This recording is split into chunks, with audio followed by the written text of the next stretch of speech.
That are came in the board examination, ठीक है। तो हम कल वही डिस्कस कर रहे थे। How many attendance you are right now?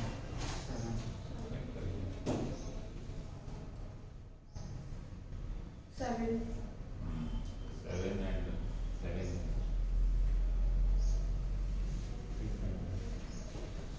चलो कल हम लोग क्वेश्चन डिस्कस करते हैं। बहुत अच्छे अच्छे क्वेश्चन बनाए थे, तो आए नहीं क्लास में।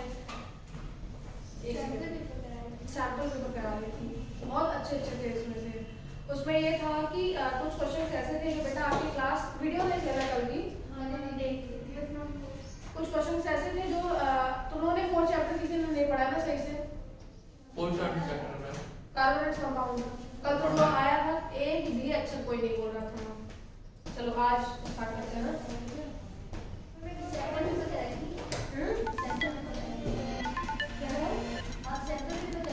हाँ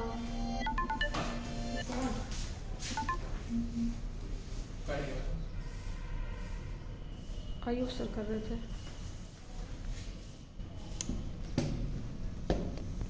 ये बेटा 19 का था। थोड़ा चेंज है आपका, लेकिन क्वेश्चन तो वही रहेंगे। क्वेश्चन चेंज होंगे, मतलब क्वेश्चन का अगर पैटर्न है, टाइप है, तो वो तो वही रहेगा ना।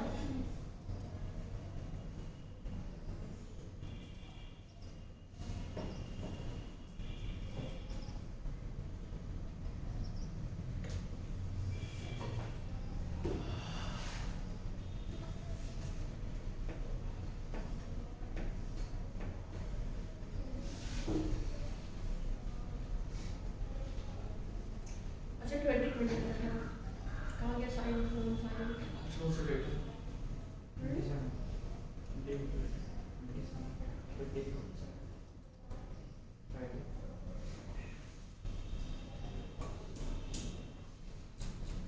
क्या हुआ?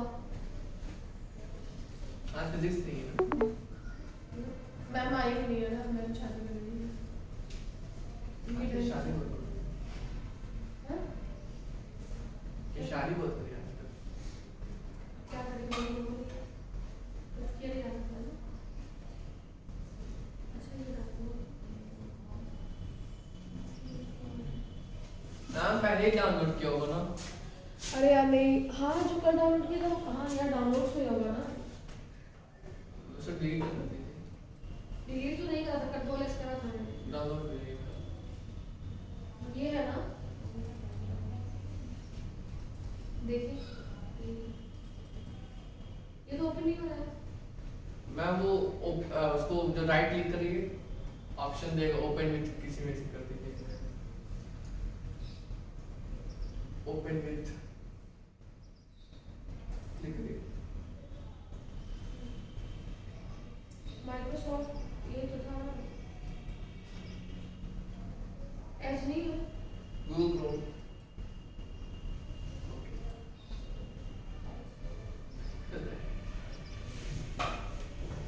फिर मैम गलत किए होंगे आप। क्या गलत किया है? मुझे दे दीजिए।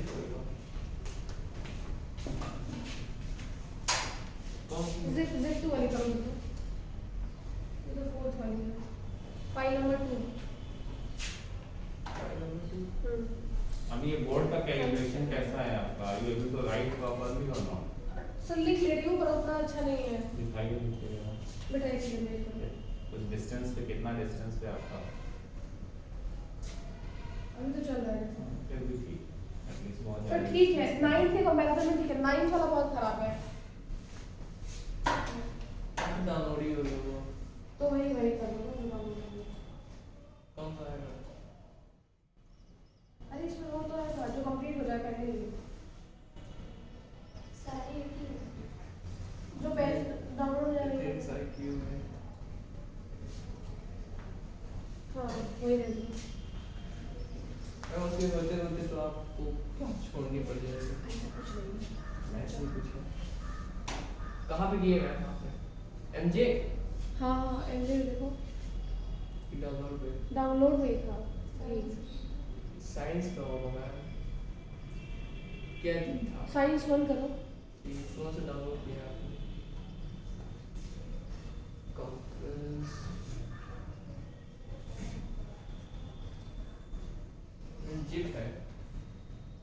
नहीं ओपन होगी। दूसरी फाइल है, ये नहीं ओपन तो हटो तो उसको ओपन करना मुझे आता नहीं है। देखो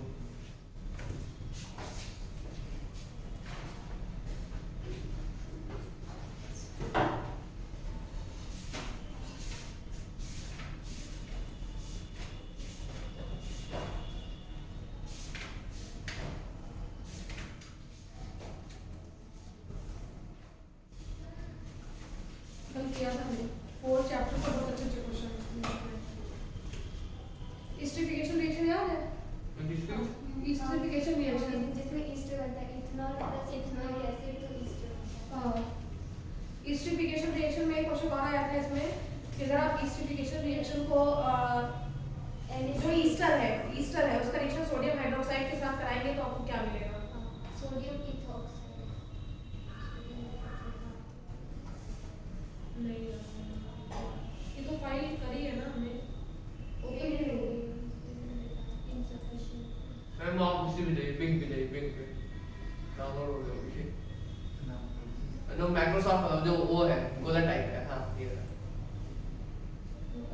डाउनलोड हो गई मैम। वो आगे वाला, हाँ ये वाली नहीं इसके। कैंसर हो गई। कैंसिल है तुमने अच्छा कैंसिल। ठीक है वो वाला फिर अच्छा वो हो रही है ना अभी? बड़ी फाइल है कितनी बड़ी फाइल है? और ये जीपी है, इसको कैसे खोलेंगे यार? वो सीधे सीधे खुल गई थी उसमें, कल ही खुली थी वो खुल गई।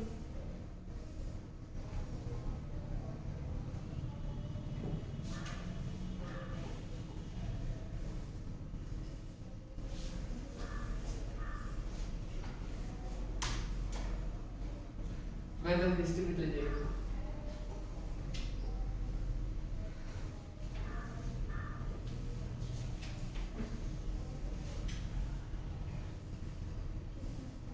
बस हो गया।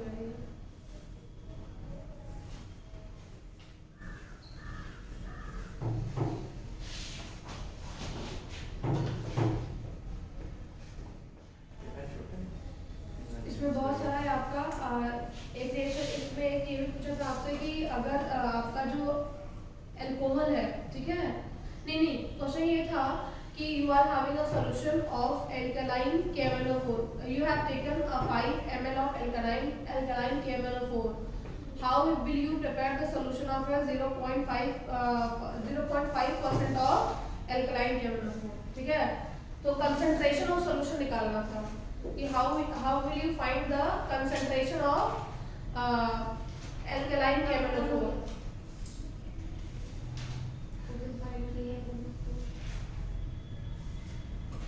ये देखो ऐसी खुली थी।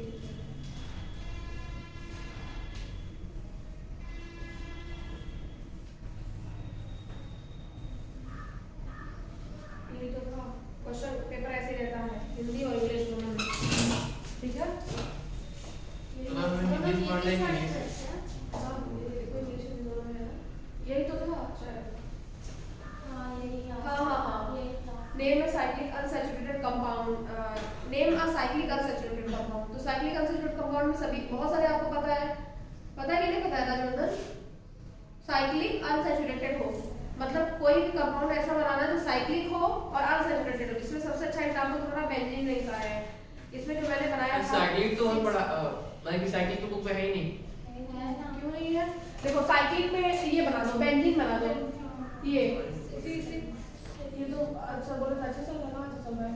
ये बेंजीन सब एक साथ जुड़ा रहेगा, ठीक है। और किसी ऑल्टरनेट पे डबल बॉन्ड लगा देना। ये बेंजीन का स्ट्रक्चर हो गया। साइक्लोपेंटीन भी बना सकते हो, ये देखो इस तरह से करके, ये साइक्लोपेंटीन। साइक्लोब्यूटीन भी बना सकते हो, देखो सॉरी ये स्क्वायर बना देना और यहाँ पे ये साइक्लोब्यूटीन हो गया। साइक्लोमीथेन नहीं रख सकते। साइक्लोप्रोपीन बना सकते हो, ठीक है, ट्रायंगल बना लेना और इसमें ये साइक्लोप्रोपीन है, ठीक है। तो साइक्लोप्रोपीन, साइक्लोब्यूटीन ये सब बना सकते हैं आप उसमें, ठीक है। बहुत अच्छा था ये। अनसैचुरेटेड तो मेरी डबल बॉन्ड और ट्रिपल बॉन्ड, जितने भी डबल बॉन्ड और ट्रिपल बॉन्ड वाले हैं सब अनसैचुरेटेड हो गए। सैचुरेटेड जो है वो सिंगल बॉन्ड वाले सैचुरेटेड कंपाउंड होते हैं, ठीक है, याद रखिएगा। तो जो ट्रायंगल है वो क्या है, 3 कार्बन का है। आप एजेस पे कार्बन दिखा सकते हैं। ये जो ट्रायंगल है वो 3 कार्बन का है। ये 4 कार्बन का है, ये 6 कार्बन का, ये 5 कार्बन का, ठीक है, इस तरह से। यहाँ पे देखो एक और क्वेश्चन था बहुत अच्छा, ये देखो इंग्लिश वाला, ये हिंदी वाला देखो। Calcium oxide vigorously with water to produce slackline. The reaction is, अब देखो हाँ कॉम्बिनेशन एक्सोथर्मिक, ये मैंने कल बताया था। कॉम्बिनेशन हमेशा एक्सोथर्मिक होगा, कॉम्बिनेशन कभी एंडोथर्मिक हो ही नहीं सकता है, और डीकंपोजिशन हमेशा एंडोथर्मिक होता है, वो एक्सोथर्मिक नहीं होगा। ये ट्रिक याद रखना, कॉम्बिनेशन है तो एक्सोथर्मिक होगा ही। तो ये रिएक्शन कैसा है, कॉम्बिनेशन है, कॉम्बिनेशन दिख गया हमको, तो अगर कॉम्बिनेशन है तो एक्सोथर्मिक होगा। अब हमको इसमें याद नहीं आ रहा है कि एक्सोथर्मिक है कि नहीं है, लेकिन हमको इस रिएक्शन में क्या दिख रहा है, दैट इज अ कॉम्बिनेशन। दिया है बुक में वाला रिएक्शन, हां मतलब रिएक्शन दिया है। हां दिया है, लेकिन देखो कॉम्बिनेशन हमको दिख भी तो रहा है ना बेटा, कि दो मिलके एक सिंगल कंपाउंड बना है, तो ये कॉम्बिनेशन हो जाएगा, और हमारा एक्सोथर्मिक होगा, क्योंकि कॉम्बिनेशन तो एक्सोथर्मिक होता है। तो ऑप्शन क्या होगा, कॉम्बिनेशन प्लस एक्सो, ए और बी, तो डी वाला ऑप्शन सही होगा तुम्हारा, ठीक है, डी। ठीक, Excuse me, ma'am. हाँ बोलो।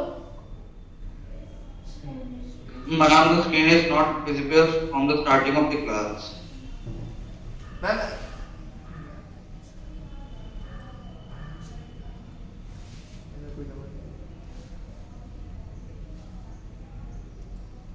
हाँ ठीक है, ये हो जाएगा तुम्हारा, समझ रहे ना। और वाला देखो, और वाला भी बहुत अच्छा था। When a hydrogen sulfide gas is passed through the blue solution of copper sulfate, इसमें बस आपको रिएक्शन बनाना है। तो क्या है, हाइड्रोजन सल्फाइड बना लोगे कि नहीं, सब लोग अपनी अपनी कॉपी में बनाओ। हाइड्रोजन और सल्फाइड का फार्मूला बनाओ। हाइड्रोजन सल्फाइड का फार्मूला है 9 में दिस प्लेस में H2S plus CuSO4 H2SO4 में और C। इन लोगों को बनाने दो, जल्दी बनाओ राजवर्धन, इतना पीछे क्यों जाते हो। हम आगे रह नहीं पाते ना।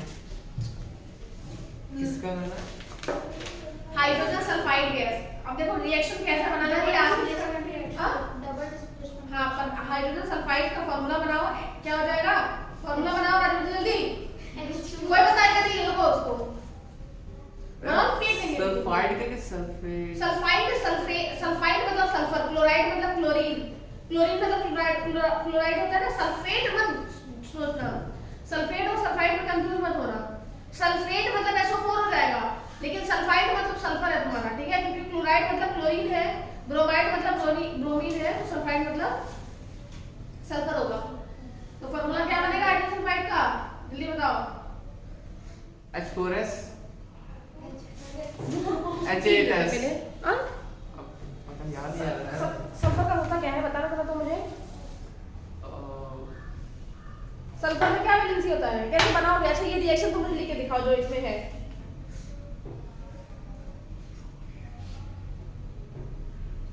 पढ़ना है, छोड़ मैम नो मैम, अभी साइंस का रिवीजन ही नहीं हुआ, बस एक बार रिवीजन कर लूं, उसके बाद कब करोगे रिवीजन, नेक्स्ट वीक में। तो रिवीजन में नहीं दिखा ना तो कूट डालेंगे तुमको। हाँ चलो जल्दी बनाओ। सल्फर का होता है -2, ऑक्सीजन के नीचे आता है। अब क्या होगा फार्मूला, मैं ऑक्सीजन में नीचे कैसे आता है, ऑक्सीजन ऑक्सीजन नहीं तो फ्लोरीन नहीं होगा। ऑक्सीजन फ्लोरीन, अब फिर पीट देंगे। सल्फर की वैलेंसी 16 होती है, उसको इलेक्ट्रिक कन्फर्मेशन 16 होती है। अच्छा अच्छा, ये कह रही है हाँ, ना, ये हो रही है ना। जो 9 में अपन लेते हैं और 6 6 है -2 हाँ। -2 तो कितना होगा इसका, H2S। हाँ H2S हो जाएगा। H2S is passed through the blue solution of copper sulfate CuSO4, reaction बनाओ। हाँ तो बनाओ।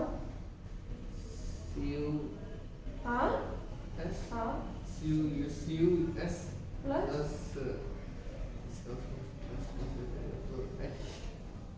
H2SO4। हाँ H2SO4। इतना टाइम लगा था इनको इतने में, ठीक है। सबको ऐसा आ गया कि नहीं, सबका रिएक्शन आया, तुम लोग का रिएक्शन आया, रिएक्शन हो गया ना। रिएक्शन मतलब बहुत इंपॉर्टेंट है। Double displacement reaction. हाँ मैं यहाँ पे लिख दे रही हूँ, रिएक्शन होगा H2S plus CuSO4। जिसको नहीं आया वो रिएक्शन लिख ले, ठीक है। H2S plus CuSO4 है बेटा, ठीक। यहाँ पे मैं लिख दे रही हूँ, देखो यहाँ पे, ठीक है। H2S plus CuSO4 आपका प्रोडक्ट दे रहा है CuS plus H2SO4, ठीक है। अब ये ब्लैक प्रेसिपिटेट के फॉर्म में बनेगा, ठीक है। यहाँ पे लिखा हुआ है, देखिए यहाँ पे क्वेश्चन में लिखा है कि black precipitate of copper sulphide is obtained and the sulphuric acid is formed the remain solution example of अब प्रेसिपिटेट बन गया है और एक्सचेंज ऑफ आयंस हुआ है, क्योंकि हमने रिएक्शन में देखा एक्सचेंज ऑफ आयन है तो डबल डिस्प्लेसमेंट रिएक्शन है आपका, ठीक है। यहाँ सॉरी नीचे वाला तो उसने लिखा क्यों प्रेसिपिटेट वाला? लिखा तो है प्रेसिपिटेट ब्लैक लिखा क्यों है? वो तो ऐसे समझ में आ रहा है कि डबल डिस्प्लेसमेंट है। लिख दिया है तुम्हारी नॉलेज के लिए, ठीक है, कि जान जाओ, एग्जामिनेशन में भी नॉलेज मिल गया। नेक्स्ट देखो, बहुत अच्छा क्वेश्चन इसमें था। In a double displacement reaction such as the reaction between the sodium sulfate solution and barium chloride, ये बुक में है, सोडियम सल्फेट मतलब Na2CO3, तो डबल डिस्प्लेसमेंट है, एक्सचेंज ऑफ आयंस होता है। और दूसरा एक्सचेंज ऑफ एटम्स नहीं होता, sorry, exchange of ions, precipitate और इनसॉल्युबल सॉल्ट तीनों बनते हैं। कैसे देखो, ये सॉल्यूशन देख लो कौन सा है, सोडियम सल्फेट और बेरियम क्लोराइड, कौन सा है ये देखो, सोडियम सल्फेट क्या होगा Na2SO4 plus barium chloride BaCl2, है ना, ये सॉल्ट बनाएगा NaCl प्लस BaSO4। तो आपका जो BaSO4 NaCl है ये क्या है, ये एक आपका इनसॉल्युबल सॉल्ट है, ये आपका प्रेसिपिटेट है, प्रेसिपिटेट बन रहा है और एक्सचेंज ऑफ आयंस हो रहा है, नहीं, ठीक है। प्रेसिपिटेट मतलब सॉल्युबल सॉल्ट, प्रेसिपिटेट मतलब होता है इनसॉल्युबल सॉल्ट। तो वो अलग-अलग ऑप्शन में दिया है, देखो अभी बताते हैं, कहाँ गया। And insoluble salt is produced, insoluble salt precipitate के अलावा, प्रेसिपिटेट के अलावा दोनों सॉल्ट बन रहे हैं ना बेटा, एक्सचेंज ऑफ आयंस में क्या हो रहा है, दो सॉल्ट बन रहे हैं हमारे। यहाँ पे देखो सॉल्ट दोनों बन रहे हैं NaCl और BaSO4, जिसमें BaSO4 तुम्हारा क्या है, वो एक सॉल्ट है, ठीक है, और तुम्हारा NaCl क्या है, ये भी एक सॉल्ट है, तो तुम्हारा क्या होगा B, C और D। यहाँ देखो baking soda is mixture of NaHC carbonate, देख लो पहले क्वेश्चन था तो देख लो, sodium carbonate and acetic acid, ठीक है, sodium hydrocarbonate plus and acid, formula होता है NaHCO3, मतलब इसमें आपको एक एसिड दिख रहा है, अगर आप देखोगे तो carbonic acid, HCO3 carbonic acid होता है, एसिड, ठीक है। HCO3 अगर इसमें देखो एसिड देख लो, सोडियम कार्बोनेट और acetic acid, sodium carbonate tartaric acid, sodium carbonate tartaric acid, sodium carbonate, sodium hydrocarbonate acetic acid. तो तुमसे पूछा है बेकिंग सोडा किसका मिक्सचर है गधे, हमसे बेकिंग सोडा के बारे में, ये तो खुद ही बेकिंग सोडा है, नीचे वाला ऑप्शन में तो खुद ही बेकिंग सोडा है ना, कंफ्यूज मत होना, इसलिए ऐसे क्वेश्चन आते हैं। ये खुद एक बेकिंग सोडा है और बेकिंग सोडा का मिक्सचर पूछा है। और HCO3 को देखोगे तो HCO3 तुम्हारा क्या है, कार्बोनिक एसिड है, कार्बोनिक एसिड तुम्हारा एसिटिक एसिड से बनता है जो होता है HCOOH, तो क्या होगा, sodium carbonate and acetic acid का मिक्सचर है ये, ठीक है। अच्छा हाँ हाँ ये तो उससे बनता है मैम।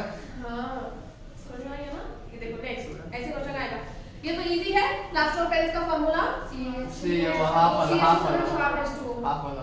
बेटा तुम्हारा नाम क्या है, तुम न्यू स्टूडेंट हो? No ma'am. अच्छा मैं तुमको पहली बार देख रही हूँ, ठीक है। वो फुल वाला ही तो होगा भैया, ये जिप्सम है, याद रखिएगा, ठीक है, ये जिप्सम है। हाँ अगर भूलना मत, अगर ये दिया है प्लास्टर ऑफ पेरिस तो हाफ अगर ना जिप्सम दिया है, अरे बेटा अगर 2COSO4 नहीं ये गलत है, ये दोनों गलत है, बाद में 2 आएगा। हाइड्रेटेड देखो इसमें कैसे, तुम कंफ्यूज मत होना कि जो वाटर के मॉलिक्यूल है वो क्रिस्टल के फॉर्म में है, वाटर ऑफ क्रिस्टलाइजेशन इसको कहते हैं। तो वाटर ऑफ क्रिस्टलाइजेशन मतलब वाटर के पहले 2H2 आएगा या वाटर के पहले हाफ H2 आएगा, ठीक है। नेक्स्ट देखो, ये फिजिक्स का है, ठीक है, ये चैप्टर में तो हाँ वो भी इस वीक में पढ़ा दूंगी, नेक्स्ट वीक में पढ़ा दूंगी वो चैप्टर। मैं वो चैप्टर तो आएगा ही नहीं ना, पर वो मुझे पढ़ाने के लिए बोला गया तो पढ़ा दूंगी, वो आएगा ही नहीं ना मैम। ऐसा रीजन देखो बहुत अच्छा था ये वाला, ये वाला रीजन मैं बता रही थी। देखो एसेशन क्या है, esterification is the process of sweet smelling substance produce, esterification एक प्रोसेस है जिसमें स्वीट स्मेलिंग सब्सटेंस प्रोड्यूस होता है। हां ईस्टर प्रोड्यूस होता है, ईस्टर ही हमारा स्वीट स्मेलिंग सब्सटेंस होता है और ईस्टर ही हमारा परफ्यूम में यूज किया जाता है, ये बुक में लिखा है फिजिकल प्रॉपर्टीज में, ठीक है, समझ में आया ना। अब देखो when the ester react with sodium hydroxide alcohol and sodium sulphur of carboxylic acid are obtain, ये रिएक्शन देखो मैं तुमको बता रही हूं क्या है। When ester react with sodium hydroxide, ester का रिएक्शन बेटा सोडियम हाइड्रोक्साइड के साथ करा दो, देखो मैं यहां पे बता देती हूं आपको। हां वही रिएक्शन बताना है, आज वालों को समझ में नहीं आएगा ना,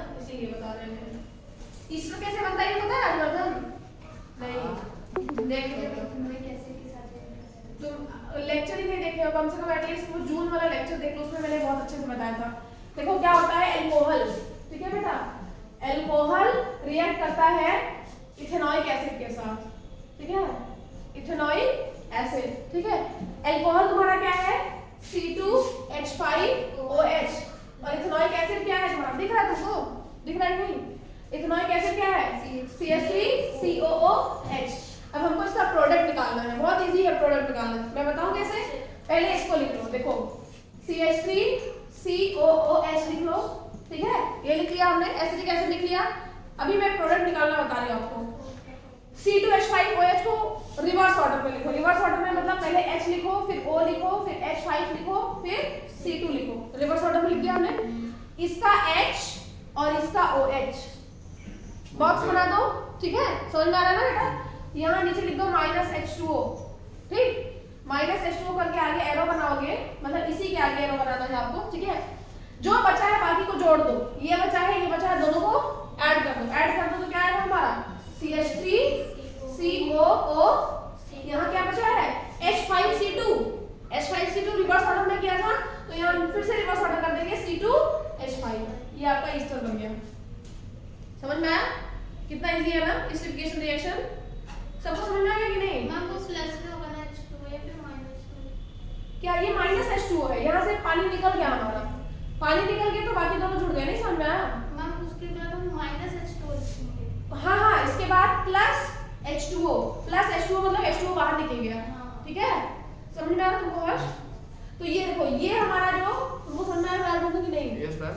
आ गया ना, अच्छी बात है, नहीं आया तो बताएंगे तुमको एक बार में, ठीक है। ये जो रिएक्शन है ये हमारा ईस्टर है, इस रिएक्शन को एस्टिफिकेशन रिएक्शन कहते हैं, बहुत इंपॉर्टेंट रिएक्शन है। अब ईस्टर की जो फिजिकल प्रॉपर्टीज में, ईस्टर स्वीट स्मेलिंग सब्सटेंस होता है जो परफ्यूम में यूज किया जाता है, तो ये ईस्टर है। अब ईस्टर हमारा बन गया, अब यहाँ पे देखो क्या होगा, ईस्टर का फॉर्मेशन हो गया है, ठीक है, CH3COOH वाला, ठीक है। अब यहाँ पे देखो जब हमने ईस्टर बना लिया, अब उसमें सेकंड वाला लिखा है कि हमने ईस्टर का रिएक्शन, एस्टिफिकेशन रिएक्शन में स्वीट स्मेलिंग सब्सटेंस है, और दूसरा सेंटेंस क्या लिखा है, when ester react with sodium hydroxide, ठीक है, जब ईस्टर सोडियम हाइड्रोक्साइड के साथ रिएक्शन कर रहा है, तो ईस्टर हमारा ये है, क्या है, CH3COO-C2H5, ये ईस्टर है बेटा, यही हमने जो बनाया अभी। ईस्टर हमारा सोडियम हाइड्रोक्साइड के साथ रिएक्शन कर रहा है, NaOH के साथ, बहुत सिंपल है। देखो इसको जब ब्रेक करोगे तो आपका CH3COO- में टूटेगा, प्लस C2H5 प्लस में टूटेगा, ठीक है। अब इसमें आप कैसे कहोगे कि मैम कौन सा प्लस में कौन सा माइनस में, जितने भी एल्किल ग्रुप होते हैं, ये एल्किल ग्रुप है ना, एल्किल ग्रुप हमेशा प्लस में जाता है, ठीक है, O माइनस में रहेगा, एल्किल ग्रुप हमेशा प्लस में रहेगा, तो ये प्लस में हो गया, प्लस दूसरा हमारा क्या है Na प्लस में और OH माइनस में, इसका प्लस उसके माइनस के साथ, उसका प्लस उसके माइनस के साथ, ठीक है। इसका माइनस इसके प्लस के साथ करोगे तो क्या बनेगा, देखो CH3COO-Na, sodium salt of carboxylic acid है, ये पूरा कार्बोक्सिलिक एसिड होता है, तो sodium salt of carboxylic acid, और दूसरा C2H5OH, दूसरा अल्कोहल मिला हमको C2H5OH, फिर से हमको अल्कोहल वापस मिल गया। अगर हम इसका रिएक्शन किसके साथ कराते हैं, सोडियम हाइड्रोक्साइड के साथ, ठीक है, इस रिएक्शन को स्पॉनिफिकेशन रिएक्शन कहते हैं, ठीक है। तुमको समझ में नहीं आया है, आपको पता है राजा, तुम पढ़े नहीं हो, समझ तो हमको देख के, ठीक है। नो मैम, पढ़े। अब यहाँ पे देखो, esterification is the process of, ये सेंटेंस भी सही है हमारा, ये सेंटेंस भी सही है, और दूसरा when ester react with sodium hydroxide alcohol and sodium salt of carboxylic, ये भी सेंटेंस सही है, लेकिन ये इसका करेक्ट एक्सप्लेनेशन है नहीं, ये कहीं से भी इसको एक्सप्लेन नहीं करता, तो क्या होगा, आपका बी वाला ऑप्शन सही होगा पहले के केस में, ठीक है, कि both assertion and reason are true but R is not the correct explanation of assertion, ठीक है, ये हो गया। नेक्स्ट में देखो इसी का है, अच्छा ये तो फिजिक्स का है, ठीक है, फिजिक्स में दाम का है, न्यूक्लियर फिजिक्स का है वो, ये न्यूक्लियर देखो फिजिक्स का है हमारे पास, न्यूट्रॉन प्रोटॉन उसी का तो है, कितनी एनर्जी लॉस होती है तुम्हारी, देख लो यहाँ पे, न्यूक्लियस ऑफ हैवी एटम, अच्छा मेरा ये क्या, ओहो, in the process of nuclear fission the amount of nuclear energy generated, नहीं है ये फिजिक्स का ही, वो सोर्सेज ऑफ एनर्जी जो चैप्टर, हाँ उसका है, ठीक है, सोर्स ऑफ, ये पुराना है क्या, वो जगह सैंपल पर है, ये सैंपल सैंपल की तो है कदे, पुराना वाला ना प्रीवियस ईयर पेपर, और क्या तो उसका सैंपल प्रीवियस अलग होता है। याद रखो प्रीवियस पेपर में एक आधा क्वेश्चन आ ही जाते हैं, ठीक है। एक आधा क्वेश्चन पीछे अगर 8-10 साल के क्वेश्चन पेपर पढ़ लोगे, फर्स्ट क्वेश्चन दिया है अनसैचुरेटेड वाला, वो इसका सैंपल पेपर में सैंपल पेपर में तो रहता ही है, लेकिन आपको पता है जो अगर आप पिछले 10-12 साल के क्वेश्चन पेपर लगा लेते हो तो 6-7 क्वेश्चन आपको मिल ही जाएंगे जो पिछले साल दिए हुए हैं। ये तो इसमें कम से कम ऐसा है, हमारी यूनिवर्सिटी में क्या होता है कि जो पिछले साल का पेपर है वह उठा के साल दे देते हैं पूरा। समझ में आया ना? जो जैसे आज जैसे 2016 में किया होगा, जो 2018 में पेपर देगा तो 2016 वाला पूरा पेपर पढ़ने चल रहा तो हो जाता है। वैसे हर एग्जाम में आता है 30% पेपर तुम्हारा लास्ट पेपर से आता है, ठीक है। तो नया पेपर ऐसा नहीं है कि इससे नहीं पढ़ोगे तो होगा नहीं, क्वेश्चन तो आने चाहिए ना एटलीस्ट। यार देखो ये बहुत अच्छा है, ये है Tyndall effect, colloidal particle state for intensity of volume में ट्रिंडल इफेक्ट। ये देखो आपने 9th में पढ़ा था, ठीक है। ये है, लेकिन ये उसमें तुमको फिजिक्स में मिलेगा, ठीक है। ये तुमको यहाँ पे मिल जाएगा। फिर उसके बाद नेक्स्ट वीआई ग्राफ, ये सेक्शन सी में कैसे आ गया? और बात ज्यादा ही ऊपर ही क्वेश्चन था। ये वाला, ये दोनों ही है। देखो 1 ग्राम ऑफ कॉपर, यही वाला क्वेश्चन बता दी, was taken in China dish when takes place on heating, hydrogen gas is passed over the substance visible seen in the give the chemical equation and name the color of product। क्या है? Copper powder China dish में heat किया गया, copper powder heat किया गया है। Ma'am जब हम हीट करेंगे तो CuO हो जाएगा ना, और वो ग्रे कलर का हो गया। हाँ, अब देखो when hydrogen gas is passed over this is visible change is seen, तो किसमें होता है ये आपका? Give this chemical equation reaction, name the color of the product formed in each case। Decomposition reaction, ठीक है। Decomposition reaction है, लेकिन जब हाइड्रोजन गैस पास करेंगे तो क्या होगा बताओ? क्या होगा? तो उसको वही सॉल्यूशन वापस मिलेगा। कैसे रिएक्शन बताओ? Copper powder is taken into China dish and heated. Copper powder को चाइना डिश में लिया गया, हीट किया गया, तो CuO हो जाएगा। जब हीट करेंगे ऑक्सीजन हो जाएगा, हीट मतलब ऑक्सीजन आ जाएगा, ठीक है। What change taking place on heating, तो सॉल्यूशन क्या हो जाएगा? ग्रे कलर का हो जाएगा। दिया हुआ है बुक में, हाँ, कहाँ दिया है? कॉपर वाला एग्जाम कहाँ दिया हुआ है? अरे नहीं, एजी वाला है वो। चाइना डिश से तुम इसको मान लिए, कॉपर वाला कहाँ दिया है? बुक दो देखो दिया हुआ है रिएक्शन।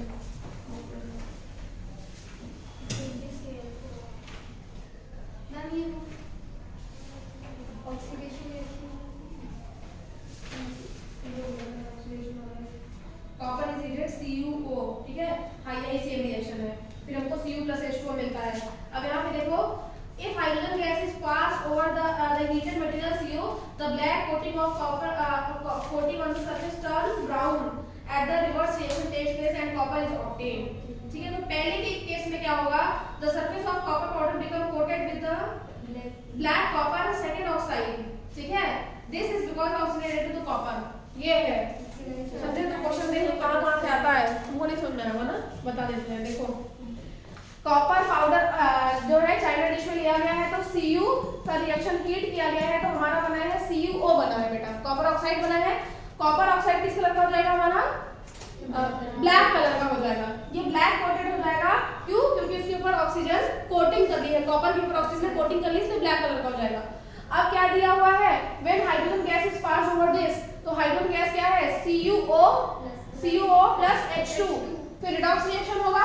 हाइड्रोजन गैस है, हाइड्रोजन ही तो है ना, इसमें तो हाइड्रोजन लिखा ना।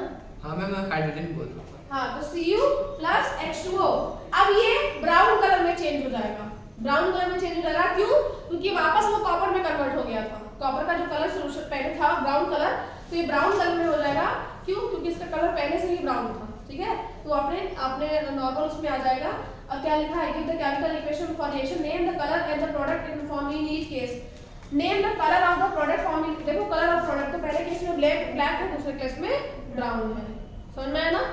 ये रिएक्शन रिडॉक्स रिएक्शन का एग्जांपल दिया हुआ है बुक में, इसलिए मैंने बोला है एनसीईआरटी के अलावा और कहीं नहीं आएगा। देखो रिडॉक्स रिएक्शन का ही रिएक्शन है, लेकिन रिडॉक्स में करके नहीं पूछा गया आपसे, ठीक है। आप सीधे सीधे रिडॉक्स पढ़ लोगे कि हाँ रिडॉक्स में ये होता है, ऐसा होता है।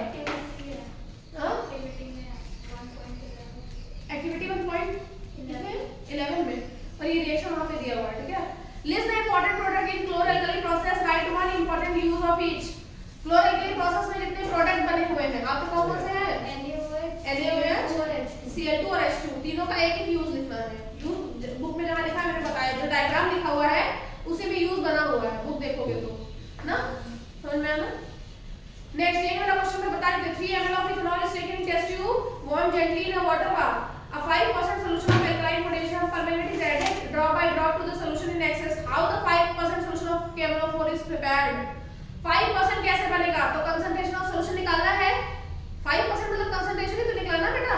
तो कंसंट्रेशन ऑफ सॉल्यूशन कैसे निकालते हैं? Concentration of solution is equal to mass of solute upon mass of solvent into 100। ठीक है, तो आप बताओगे अब इसमें मास ऑफ सॉल्यूट क्या दिया हुआ है? 3 ml। 3 ml दिया हुआ है ना, सॉरी नहीं 3 ml नहीं दिया है आपको, पोटेशियम परमैंगनेट का मास नहीं दिया है। ठीक है, तो आप क्या कहेंगे? अब आप इसमें क्या कितने कहेंगे? हाउ द 5, अब कैसे बताएंगे? तो कैसे बताएंगे? 5% फॉर्मूला लगाएंगे। ठीक है, पहले फॉर्मूला लिखेंगे, फिर लिखेंगे 5% जो इसका मास है गिवन वेट अपॉन क्या है, अपॉन टोटल मास था ना, तो यहाँ पे हमको उसका वेट तो पता ही नहीं है, तो आप इसमें बताएंगे कि we will obtain the 5% of alkaline KMnO4 solution by applying this formula of this concentration। ठीक है, तो concentration का फॉर्मूला लगाएंगे इसमें, mass of solute upon sorry क्या होता है, mass of solute upon total mass into 100, यही तो होता है कंसंट्रेशन का फॉर्मूला बाय दिस मेथड। अब इसमें आपको वो फॉर्मूला लगा के निकालना नहीं है, बताना नहीं, आपको सिर्फ ये बताना है बेटा कि हम कैसे निकालेंगे उसको।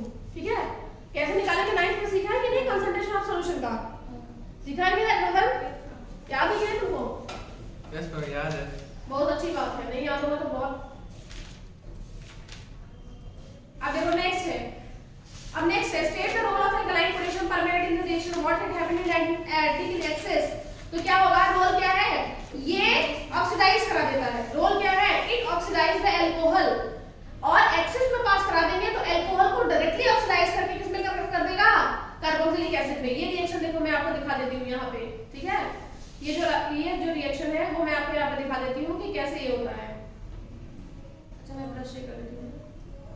हाँ देखो कैसे ये होता है रिएक्शन, आपका C2H5OH दिया हुआ है, OH है, ठीक है, पूरा C2H5OH है।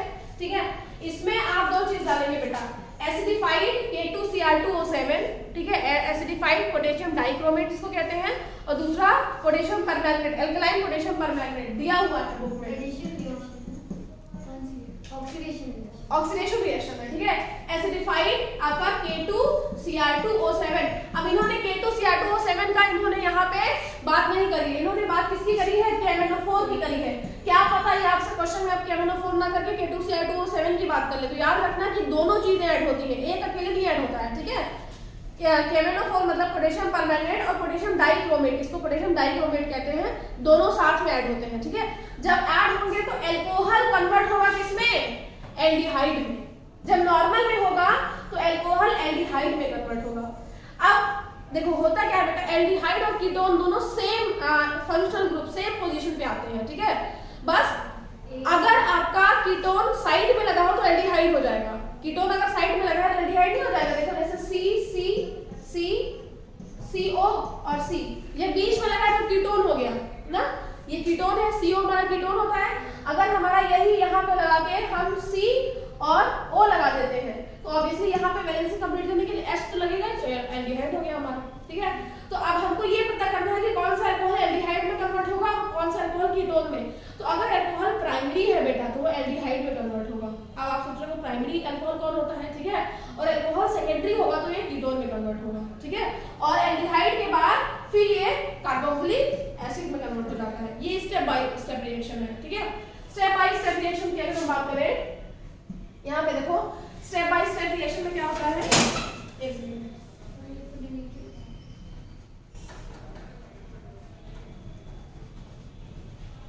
नेक्स्ट क्लास पे